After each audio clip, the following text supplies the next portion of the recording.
Hey, welcome to the Bourbon Shop. I am Keith, and today I'm going to take a look at 2XO. You probably heard a lot of chatter about this, and you heard a lot of good things. I have yet to really put my little 2 cents into it, so I'm going to do that today, and let's get into it.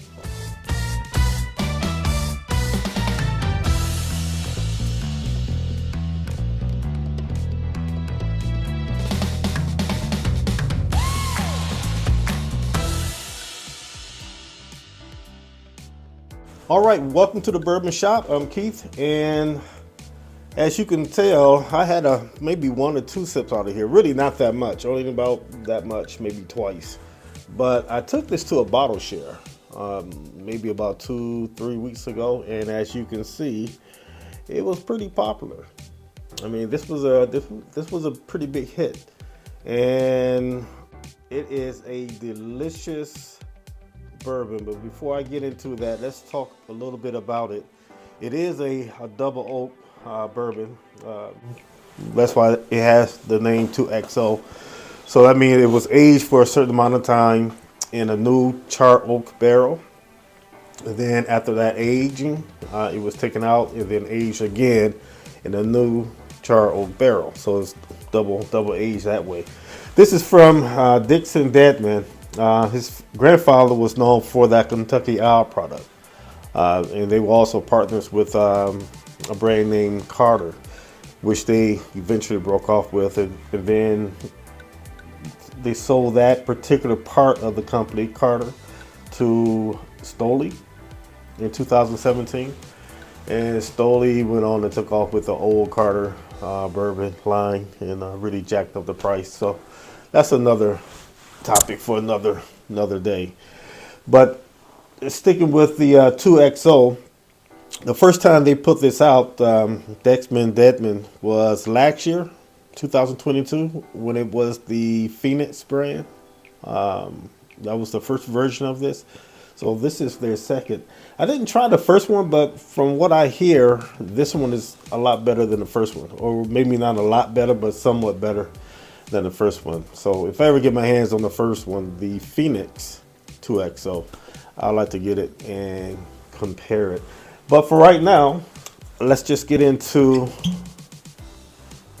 what we have, which is the Innkeepers. And you can tell it's double O. Look at that nice, it's a nice color, real nice. Really nice legs on this too. Now, we don't know the age statement of this. What I can tell you is that it is a mixture of 2 mash bills. One is a high rye, which is 35% rye mash bill, and the other blend is a 16 to 18 mash bill. Again, there's no age statement, and the blending components are not known. So we just have to go by what we have. And Dex, can you stop walking around so much on that wood floor while I'm, taking care of this channel? Okay, thank you. All right, so let's just get into the nose. And he's still walking. Come on in, buddy. You can be with me. Oh, I love carpet. So the nose. So I get a lot of chocolate right off the bat. You get some nice oak, like raspberries, marshmallow.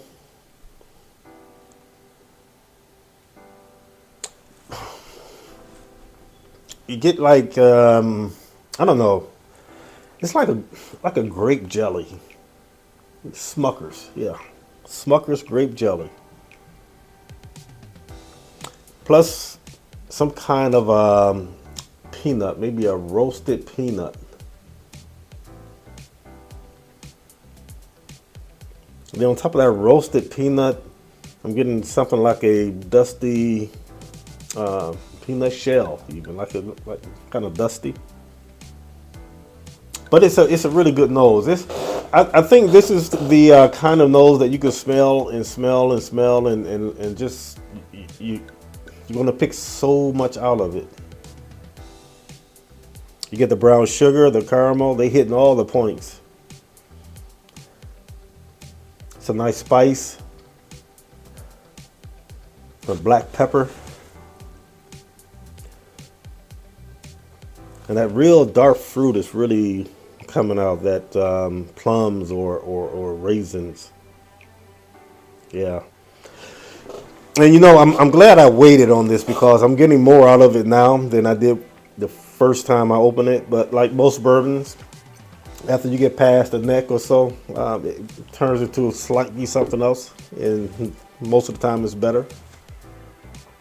All right, let's go to the palate.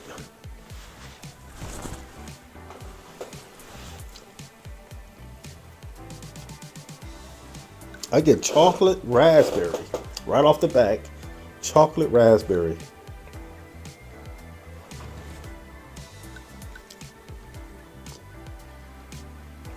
Still get a lot of black pepper, some cinnamon spice.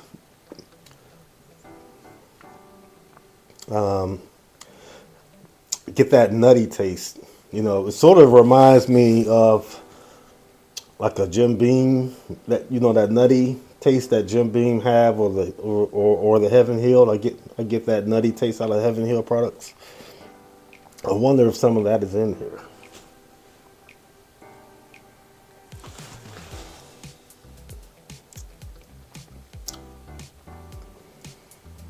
Man, that is a lot of chocolate. The proof on this is 104, and it's really bringing it in. So one of the mash bills or the blends in here is a high rye, which is coming in at 35% rye. We know that much.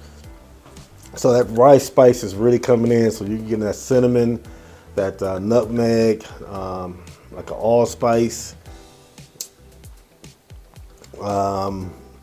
Maybe like it reminds me of that red hot candies we used to eat when I still eat.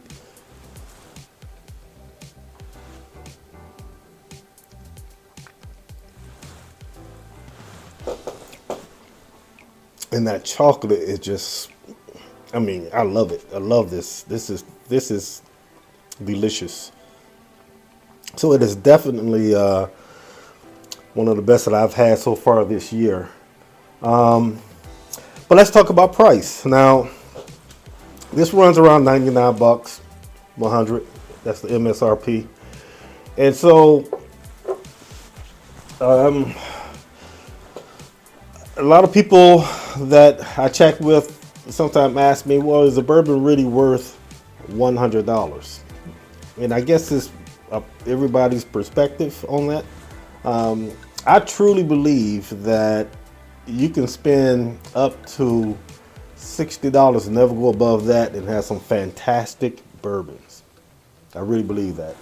And the thing is, I probably would have never bought this or spent $100 on a bottle if it wasn't for this little YouTube channel that I have.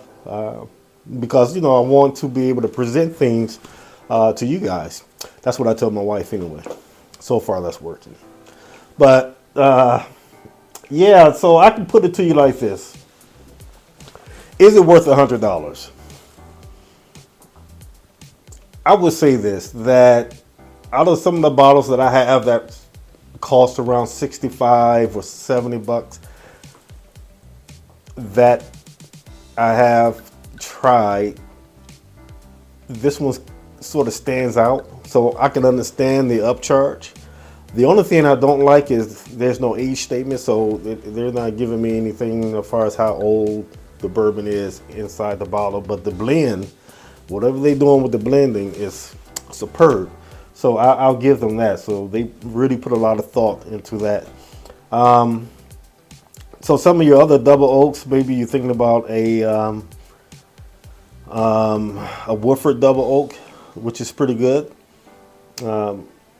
And if I compare that with this one to me will have just more layers, more depth, more rich flavoring to it. So Yeah, I can get it while they charge it. So, is it really worth $100? That's I would be okay paying $100 for this. Obviously, I would spend it again for you guys. So when my wife see this, it's not for me. It's for all of you. So please like and subscribe to the channel. So that is my take on it. I would definitely recommend it. If you can maybe try it in a bar first and see if it's your jam, if you like double oak.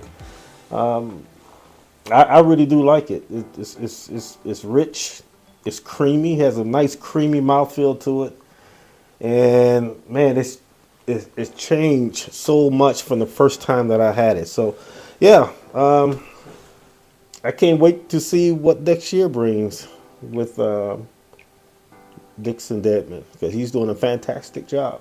So that's my take on 2XO Innkeepers blend. If you tried this, let me know what you think. Is it worth the $100 price ticket or not? Did you enjoy it? Leave it in a comment. And like always, the best way to enjoy your bourbon is to drink it the way you want to drink it, except for shots. Don't do shots. Stop it. Yeah. And the best way to drink your bourbon is in a responsible way, which doesn't include shots.